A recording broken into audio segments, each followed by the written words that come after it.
Hey, it's Courtney Barriger, your host of Environmental Style Now, the A to Z podcast on all that is sustainable fashion.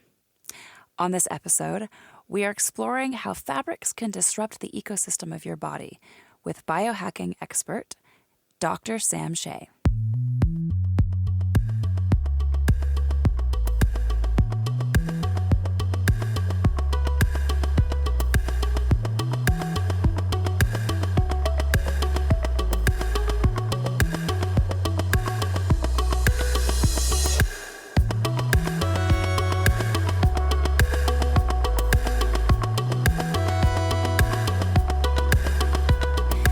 I'm Courtney Barriger, and this is ES Now.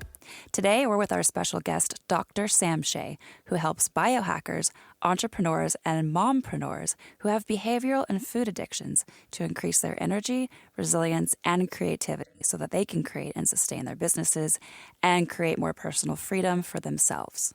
Dr. Shay helps his clients with custom nutrition and lifestyle plans with his 10 Pillars of Health framework, health coaching, and functional testing. Let's jump right in. Tell me about your background and how you came into the 10-pillar approach of biohacking. So my background is as a child, I was very sick, but not with anything that was easily, quote, diagnosable by Western medical, the Western medical universe. Both my parents were medical doctors, and the conclusions were I either was making it all up, or I had antidepressant deficiency or something like that.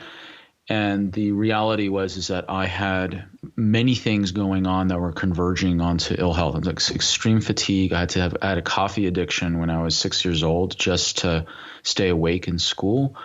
Severe insomnia to the point where it stunted my growth. This is a very terrible period from age 6 to age 18.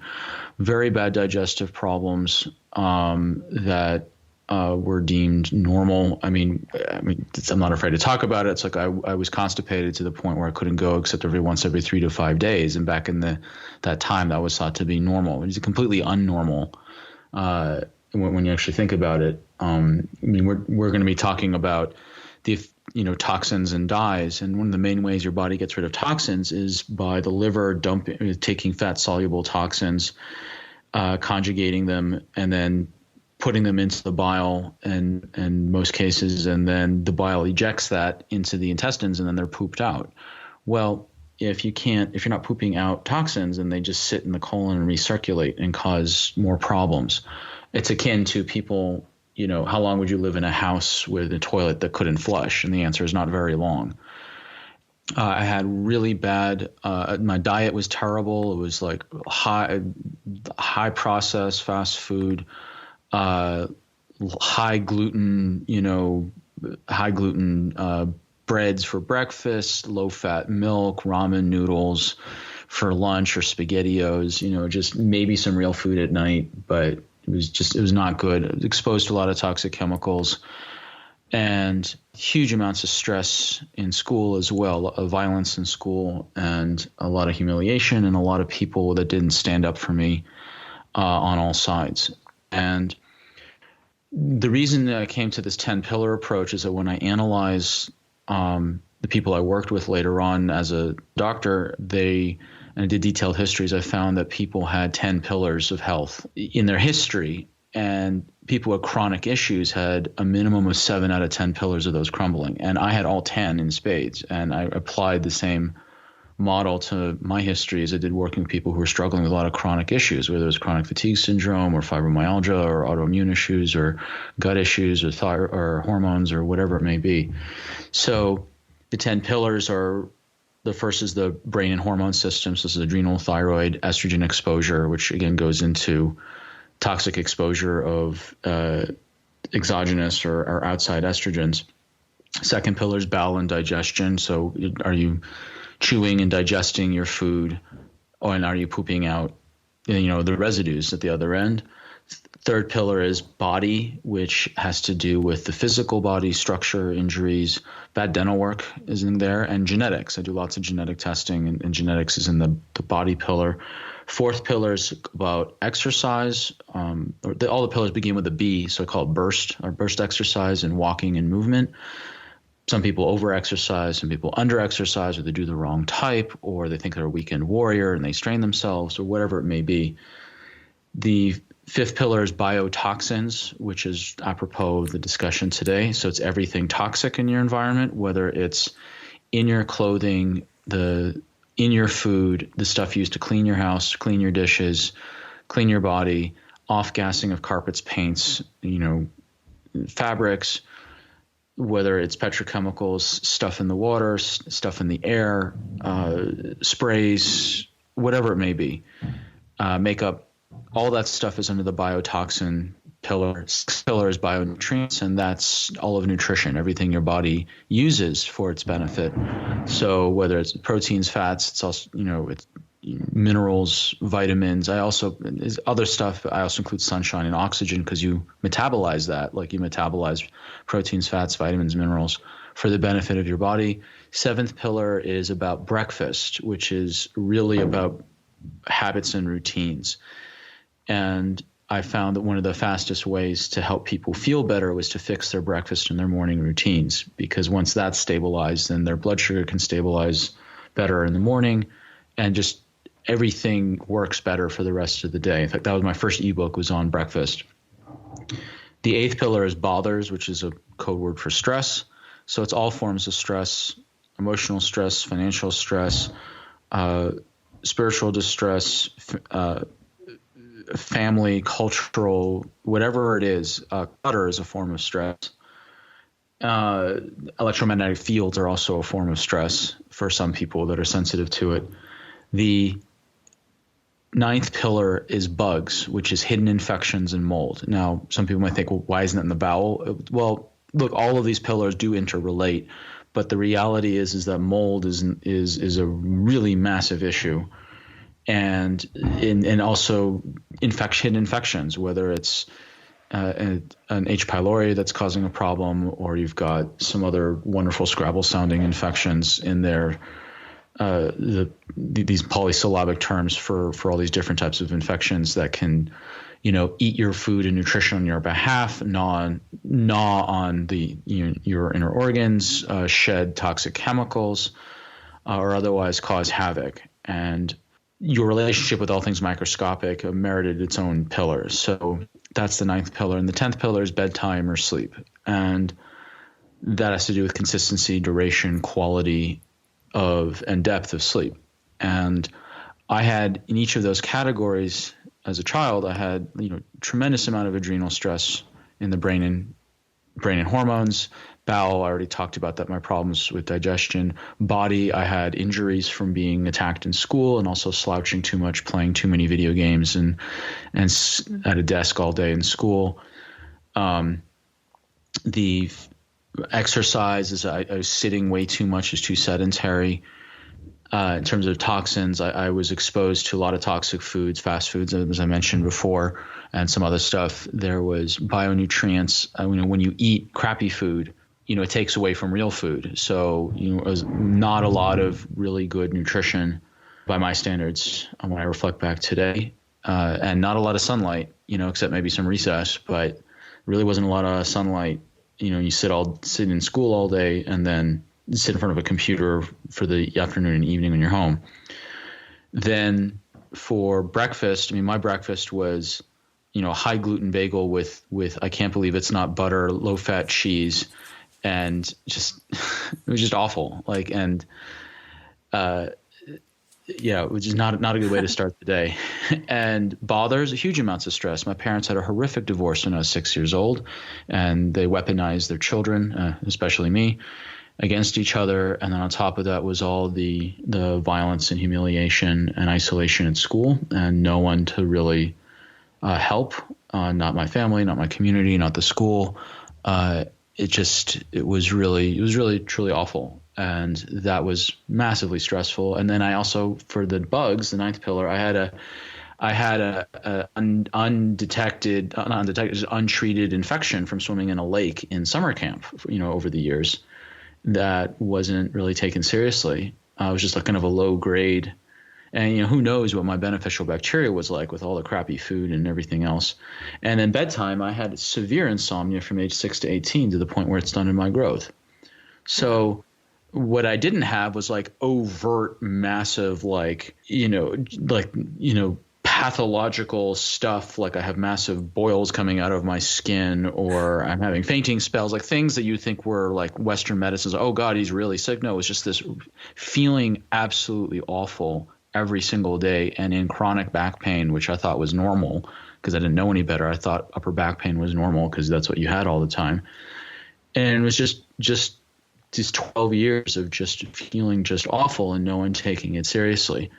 And then I just had to take the bull by the horns and decided that I had to figure out how to get better on my own.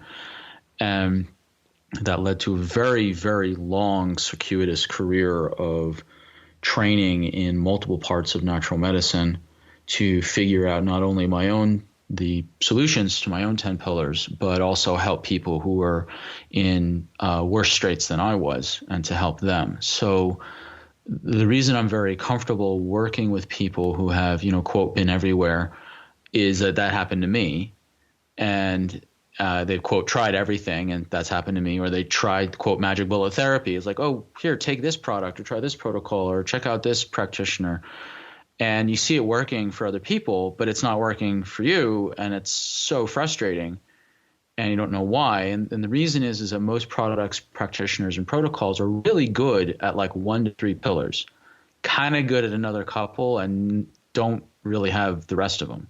And if you've got 7 or more pillars crumbling in any meaningful way, tending to 1 to 3 pillars is not going to get you the results that you're looking for, because it's only attending to a fraction of what is actually needing to be attended to.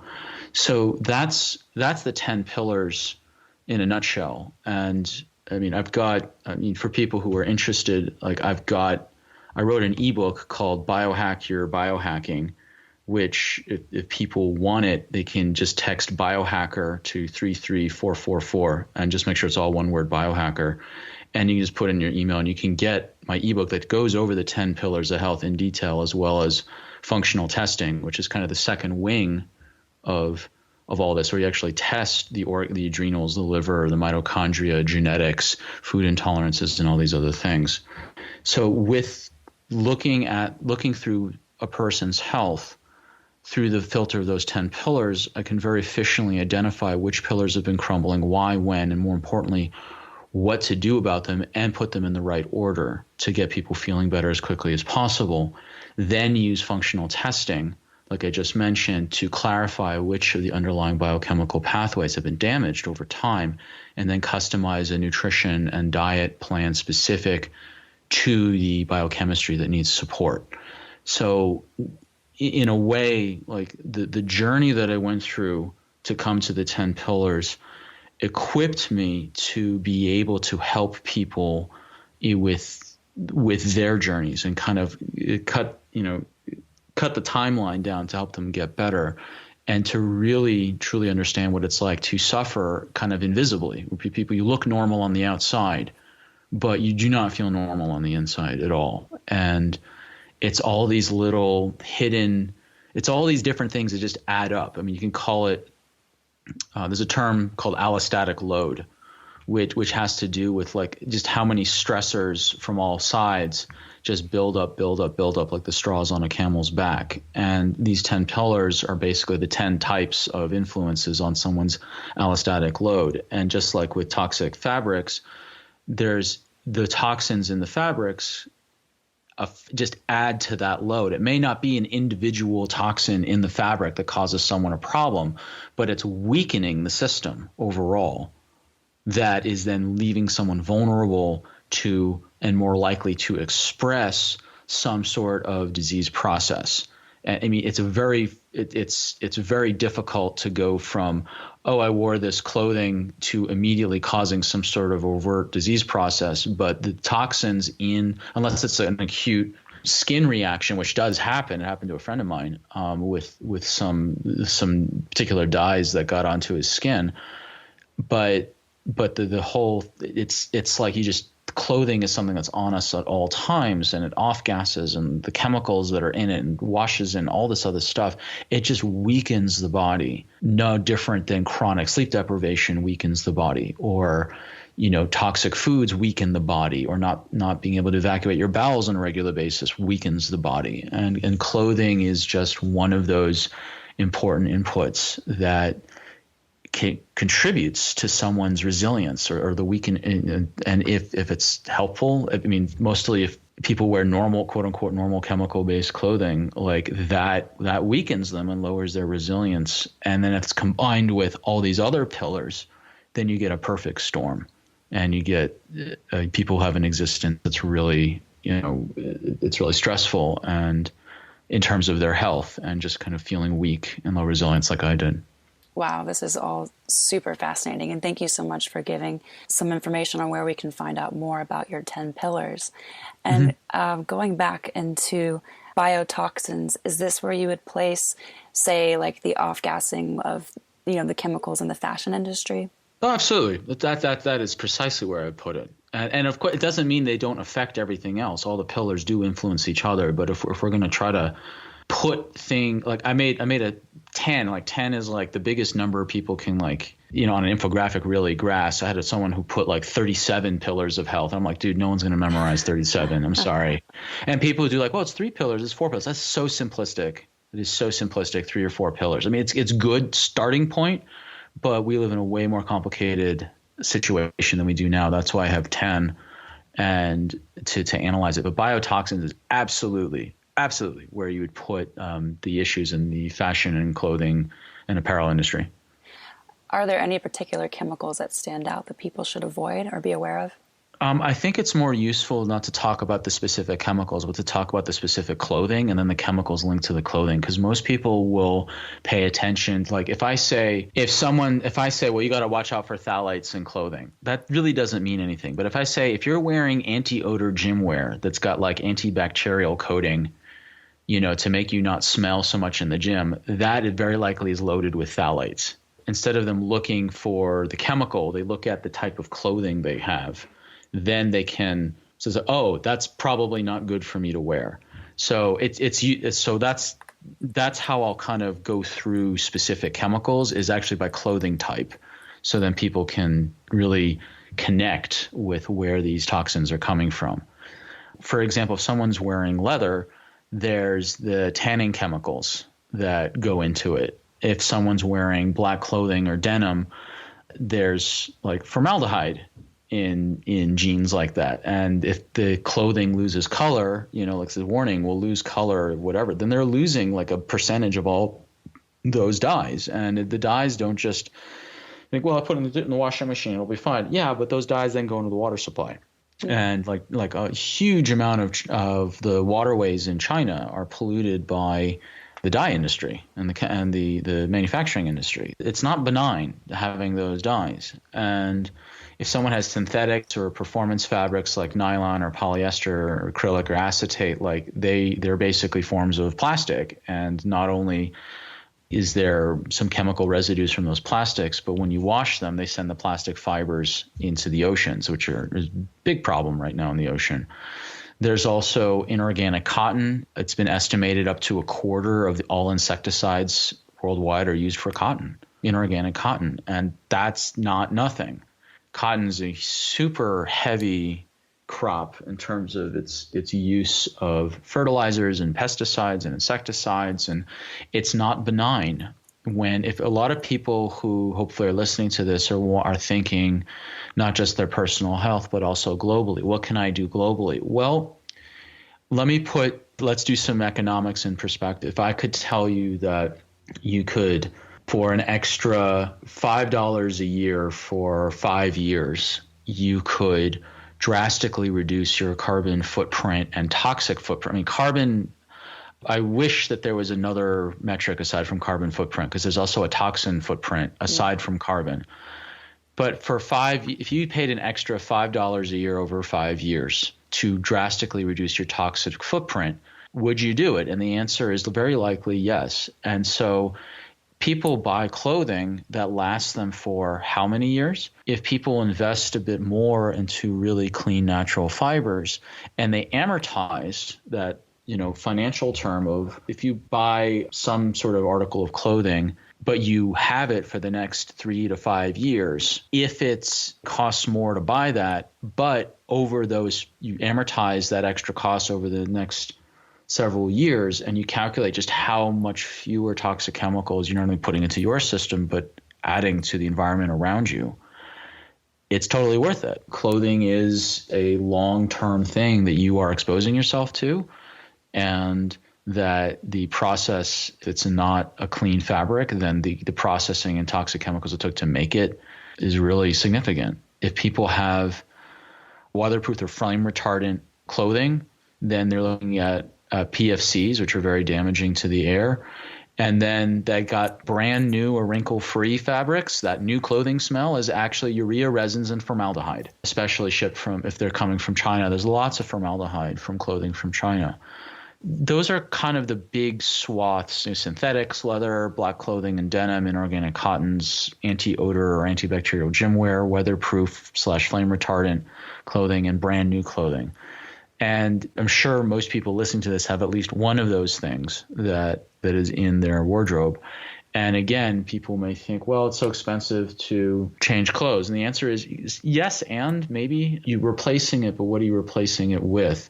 Something that will last you for several years, hopefully, that isn't going to contribute in the way that to the toxic load of the environment or yourself as all these other things. Those are kind of the main chemicals. And like I said, it would be difficult to trace a specific chemical to someone's specific health issue unless there's an overt skin reaction, which does happen, particularly the phenylenediamine, if I'm pronouncing that correctly. It's a hell of a Scrabble word. That comes from black clothing and denim and dyeing. People can have some skin reactions to that.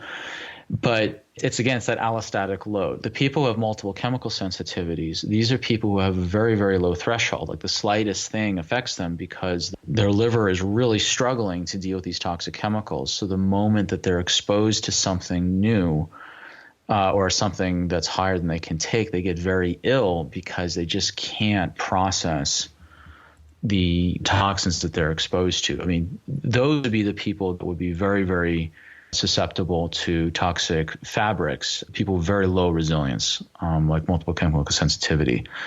And just to make it real, like the reason why these things are a problem, people say, well, you're wearing the clothing, you're not eating it, you're not eating your clothing, you're just on your skin. Well, the reality is that what goes on your skin goes through your skin. Even if it's subtle, the dyes and all the rest of it, the pesticides that were made to making the cotton or whatever it is, because if things get just close enough into the skin, they can get into the lymphatic channels. I mean, you see this with, people put on topicals, they put them on the inside of their wrists or the inside of their elbows because the skin is thinnest and it gets absorbed in. And there's a layer of lymphatics right under the skin, and that sends these things right to the liver for processing. And the best way for people to understand the liver is a washer dryer. And I learned this from one of my clinical mentors, Dr. Kalish, and the washer dryer analogy is really, really useful. If you have dirty clothing, which is also, I guess the washer is also apropos of the topic of clothing. If you have dirty clothing, you put it in the washer and then you put it in the dryer, and then it comes out clean and dry and great. But if you wash your clothing that's dirty, that's great. But if you can't dry it, then it gets moldy and worse. They're worse off than if you hadn't washed it at all. The liver is the same way. There's a phase 1, phase 2 system. Phase 1 is the washer. Phase 2 is the dryer. Now, there's many more dryers than there are washers because you need to be able to put everything that's in the washer immediately into the dryer. So I'll give you an example. Benzene is toxic to the body, for sure. When phase 1, the washer is, because the goal is to get benzene that's in the body, processed through the liver, ejected into the bile, into the stool, and then pooped out, okay?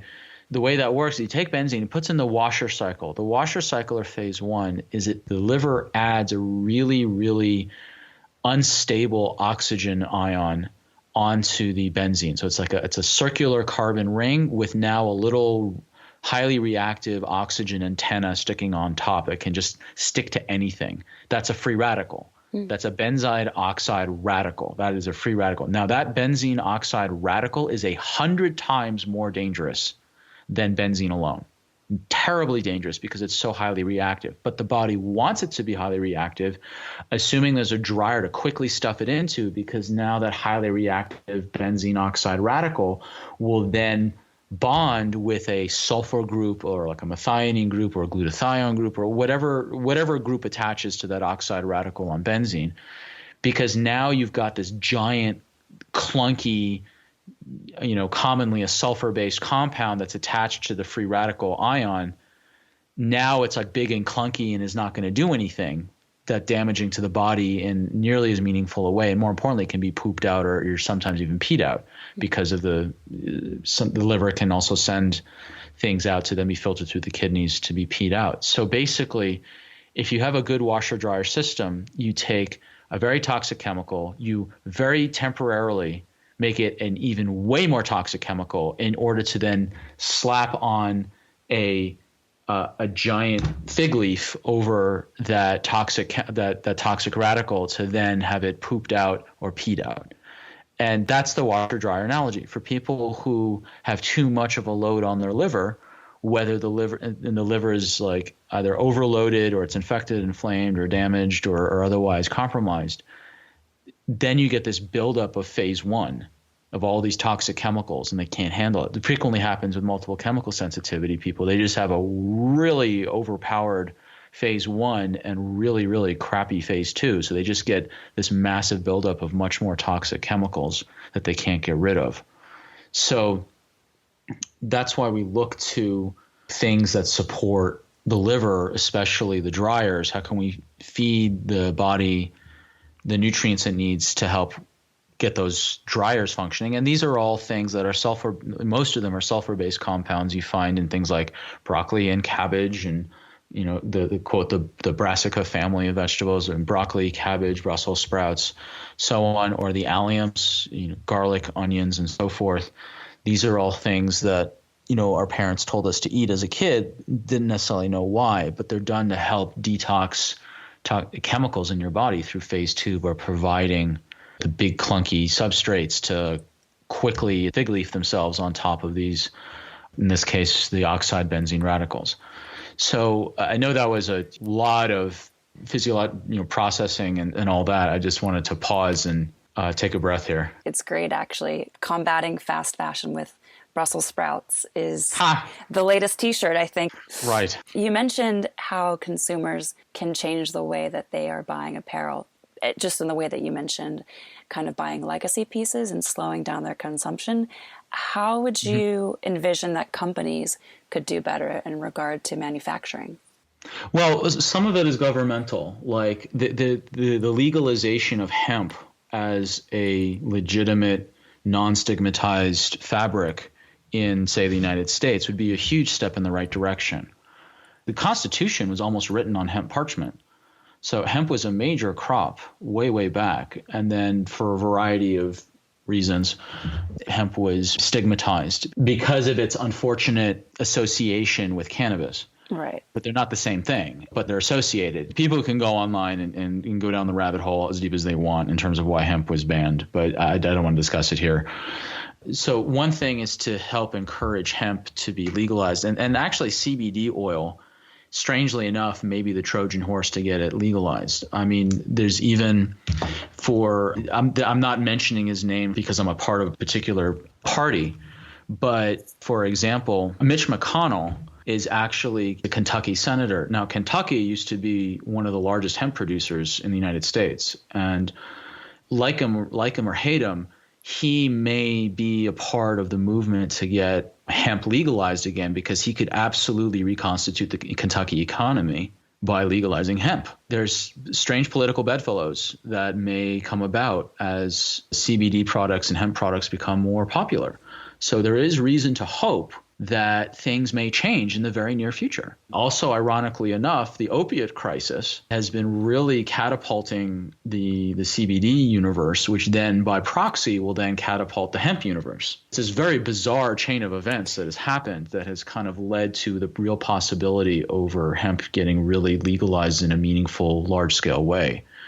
There's that. There's the political reality. The other is looking at existing fabrics, like my favorite is bamboo. Bamboo just grows like crazy, and it's got all sorts of wonderful properties to it. There's other fabrics out there. If I were to pick two fabrics that would be just fantastic, it would be bamboo and hemp.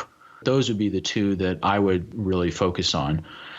And there's organic bamboo. There you can find organic hemp. There's other things out there, but that's where I would start. Really insightful, actually. I didn't know any of that about Mitch McConnell and the future of hemp here in America.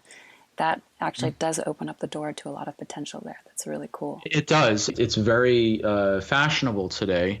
Again, another apropos term. It's very fashionable today to be outraged at whatever party you're not affiliated with. But the reality is that there are certain topics where there is genuine possibility for mutual support for the betterment of everybody. We risk losing that if we automatically totally demonize someone 100% and without the possibility of trying to be clever of, okay, where is it we do agree, even if we disagree with other stuff? And this is how we can make real change, is by collaborating with people that we may not agree with on everything else.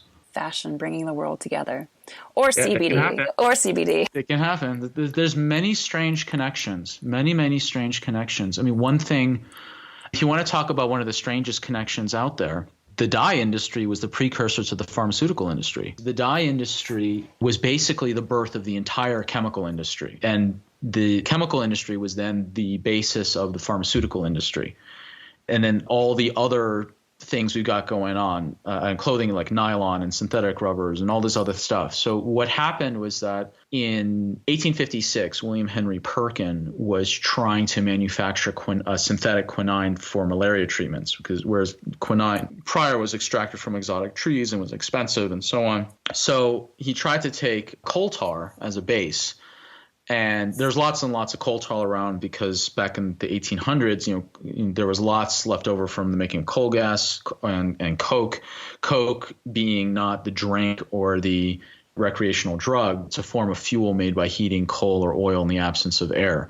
So there's lots and lots of this stuff around. So he tried some reactions to try to make quinine, and he ended up with this really nasty black goo. And when he tried to clean it, he was 18 at the time, if you can believe it. At the age, he tried cleaning it, and the white cloth he was using to clean up with turned this brilliant purple.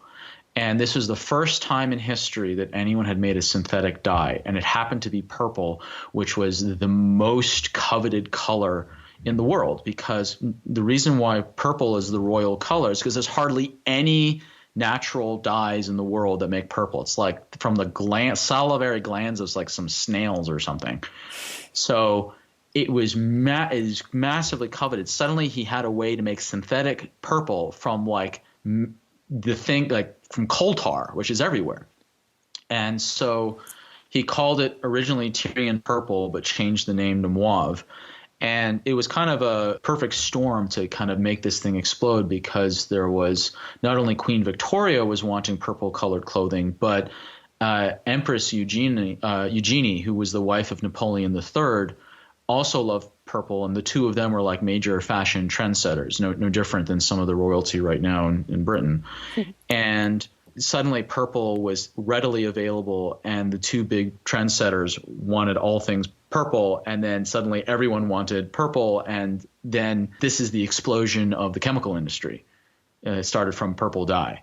And then from there, William Henry Perkin just made more dyes and was just a massive figurehead in chemistry, and he won the Nobel Prize actually in 1905, I believe, for chemistry. And then what happened is, the reason why it's connected to the pharmaceutical industry is that there's a company called BASF, which is still in existence today. It's 154 years old. It started in 1865, headquartered in Germany. They basically patented a method for making a brilliant red dye one day before Perkin did. This was in 1869. What happened was that the German manufacturing company just started to build and build and build and build and build with the chemical industry, and it just became this juggernaut where it became the the biggest, basically had a monopoly on the dye industry. And then that company, BASF, was the precursor to IG Farben, which was founded with Bayer Corporation. And IG Farben was the one who developed notoriety for developing Zyklon B, which was the gas used in the chambers. So, and then IG Farben, Bayer was a pharmaceutical company who had really long roots into IG Farben. The history is quite ugly and disturbing. And that all came from the dye industry. That is a very surprising connection.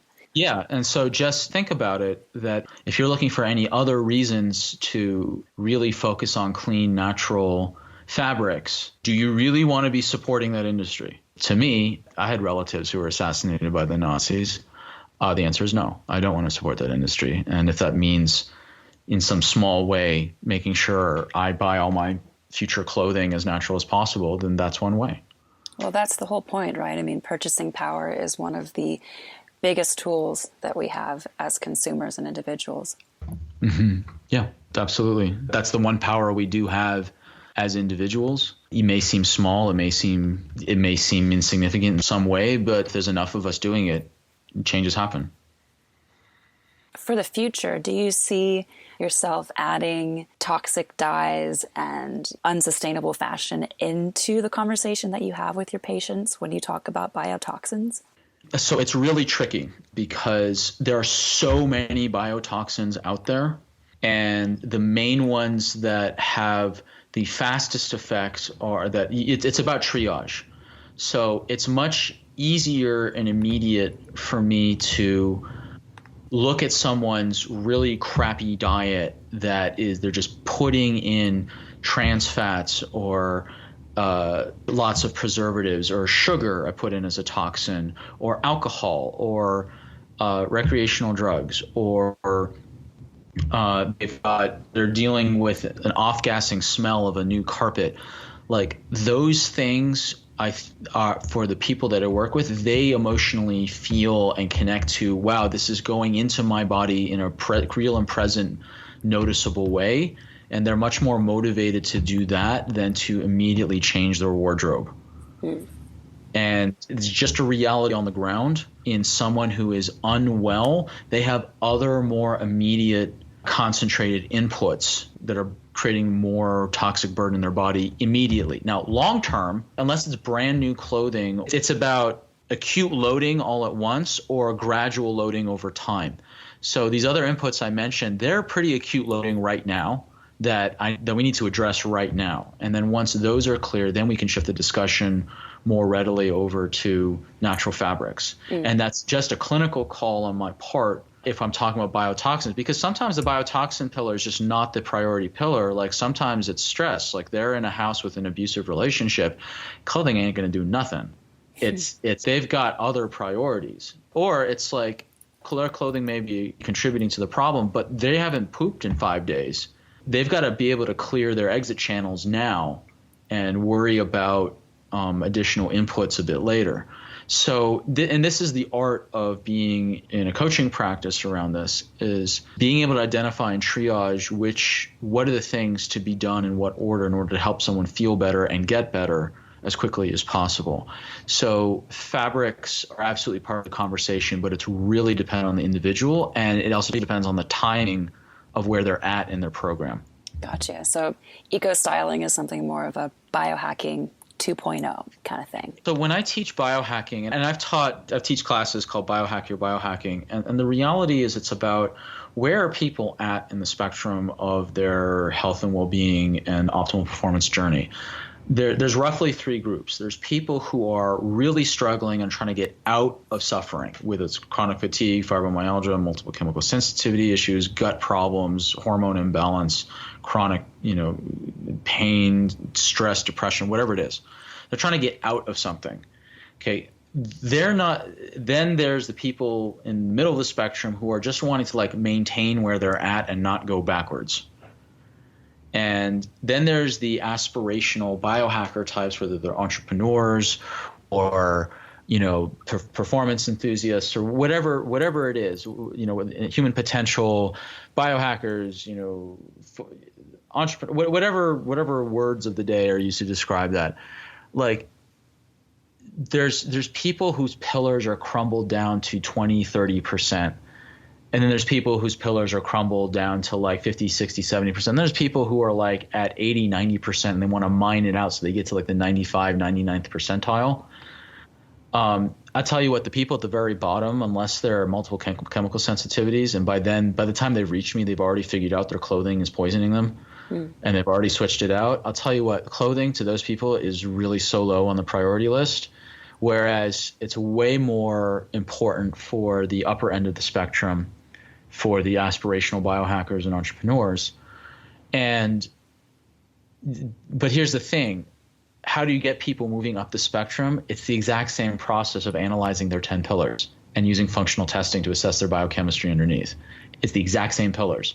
The priorities of the pillars may shift based on where they are, and certainly the tactics shift based on where people are on the spectrum from what we find in those 10 pillars, but the assessment is absolutely identical. So if someone's aspirational, 10 pillars assessment. If they just want to maintain, 10 pillars assessment, where are they at with their lifestyle now and in the past. If they're really struggling, like on the far other end of the spectrum, 10 pillars assessment. So the framework of 10 pillars is then used as a guide to, and changing out their clothing is a tactic within the strategy of the 10 pillars assessment. And like I said, it's more likely to be of greater interest and implementation in the aspirational part of the health and well-being spectrum. Yeah, well, that does make sense. Where can we connect with you online? And could you repeat again where we can find out more about the 10 pillars?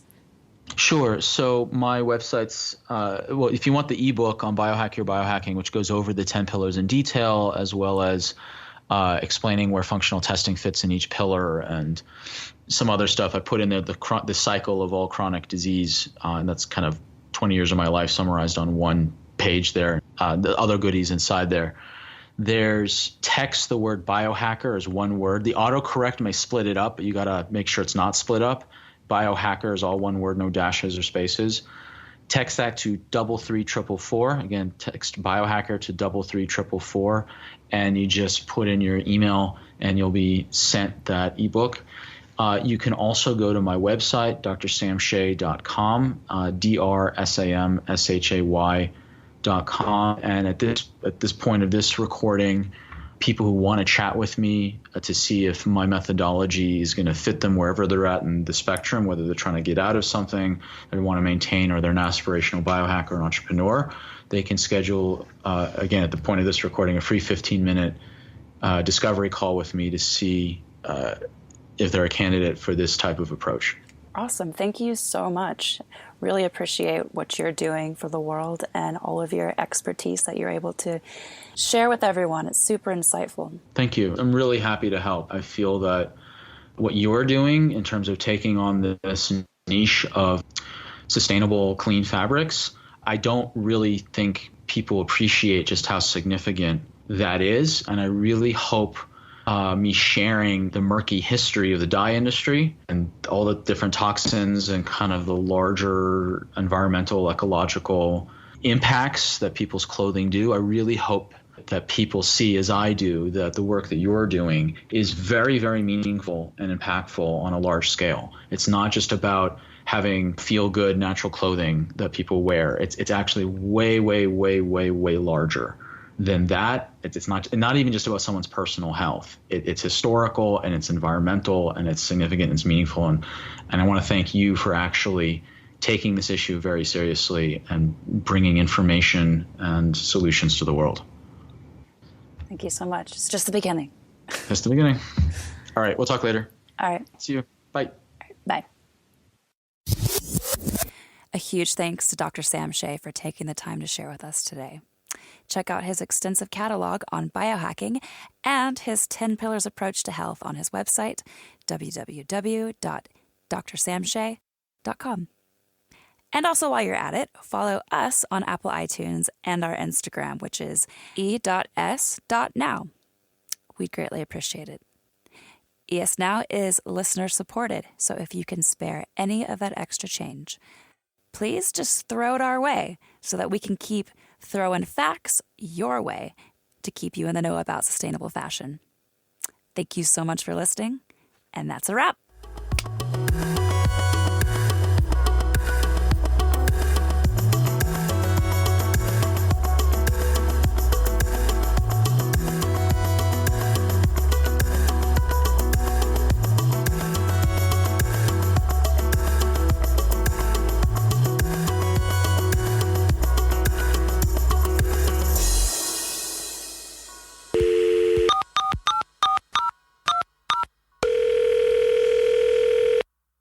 Hi, it's Melissa in Los Angeles. ES Now is a holding court production and is produced and written by Courtney Berenger.